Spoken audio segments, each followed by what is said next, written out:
Happy Maghe Sankranti साथीहरू। आजको special दाल म हजुरहरूलाई देखाउँदैछु बनाएर। यसमा चाहिँ मैले अघिल्लो दिनै राजमा गहत र मासको दाललाई चाहिँ भिजाएर राख्छु। भिजाएर राखेपछि चाहिँ भोलिपल्ट चाहिँ म पिँडालु पनि हालेर यसमा चाहिँ मजाले 5-6 सिटी लगाएर मात्र यसमा सिटी गएपछि हेर्छु अनि त्यसमा अदुवा पनि हाल्छु। अदुवा हालेपछि मजाले पाक्यो कि पाकेन भनेर टेस्ट गर्ने र अनि फलामको कराईमा हालेर म चाहिँ एकछिन पकाउँछु।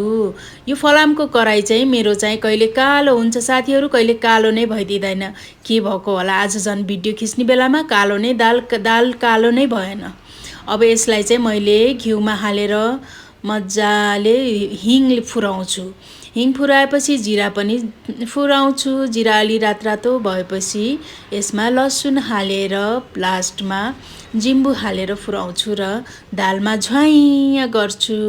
अनि आज चाहिँ तरुलहरूको साथमा यो दाल